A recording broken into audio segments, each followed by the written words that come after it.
So, I had a note. This is actually from a previous episode. I forgot to comment on it. My bad. They've found out about the Reach, exposed them, stopped the invasion, or rather, changed the format of the invasion. Can they pull out of this deep cover mission finally? So now here they are trying to cover for the cover up for the cover up for the cover up. I think I got that order correct. Now, I'm not even making fun. This makes perfect sense. Okay, first we'll go in deep cover, and then we figured out the thing. Okay, we figured out the thing, but now we have to recover from being deep in cover. Okay, now we have to recover from recovering from being deep in cover. Yeah, got a Russian doll situation going on here. There's this bit where Connor, so Nightwing puts all the cards on the table and explains things to Lagan and Connor. Connor backs Nightwing, and of course, kind of puts things together very quickly about why exactly Artemis would take Megan. But what I like best about that is Nightwing. They try to demonstrate, that you shouldn't have kept secrets. Uh, Forgive me. Yes, he should have, for two very basic reasons. Principle number one: the more people that know a secret, the harder it is to keep. Very simple. Principle number two: a secret is only as secret as its weakest link. I know that's kind of blending analogies, but it's still very true. And Lagan is an idiot. I mean, he seems to be reasonably decent of a person, but he is definitely the weakest link there. So he should not be in on this. Connor's definitely gotten a lot better. He probably could have been let in on this. But you can still see why, thanks to Principle 1, you want to keep that circle small. In fact, if you're paying attention, the circle was originally 2. They only expanded it to 4 when they brought in Artemis, and Wally had to be brought in as a natural consequence. So there's this bit which actually made me laugh, and I figured this is what was going to happen, where Artemis is thinking like, I'm secretly going to betray you, right in front of a telepath. Thankfully, it didn't go that way. She had another way of dealing with this. I do kind of like how Megan is still hesitant about mentally linking with someone else, by the way. And I love Green's smile. Is this not how you Earthlings show each other friendship and cooperation?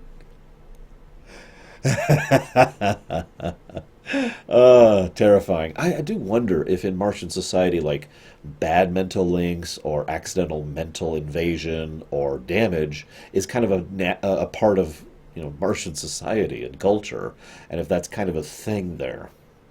Because you notice Green picks up on her hesitation instantly and says, okay, will allow me to share freely so that you have no fear of the unintentional opposition. And just nice little stuff there. Now, I hate adverts in general. I mean, I'm actually completely with the concept. I talked about this extensively during one of my lower weeks. I love the concept of an advert, but I hate its implementation for the last 40, 50, 90 years or so, something like that.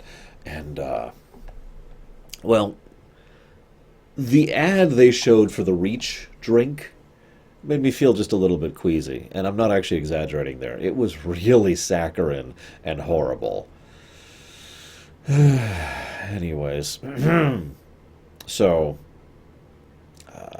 we find out what the Reach drink is supposed to do: general pacification and addiction.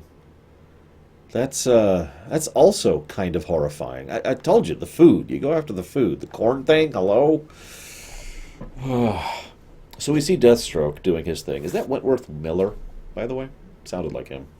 Um, I'm starting to like Jaime more and more as we go through this, which is no surprise, really, since Beetle's usually a pretty cool character. I'm also pretty happy for him.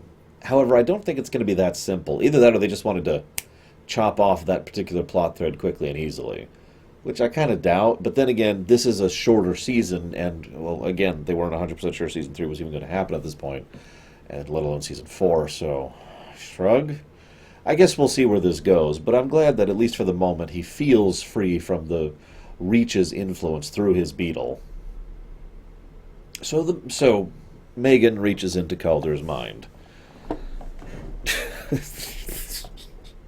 I'm sorry, the parallels between Calder and me are just getting funnier the further we get into this show.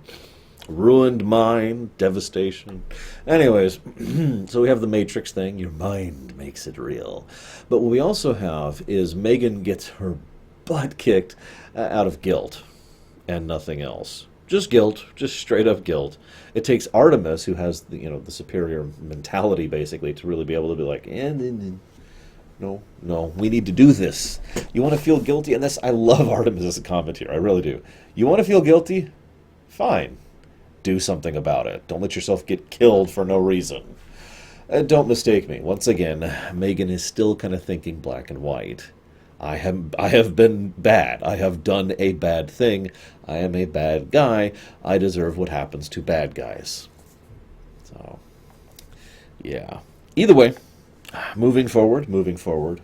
I'm actually curious where they're going to go next. We have a lot of ongoing plot threads. I think we're up to something like 7 at this point.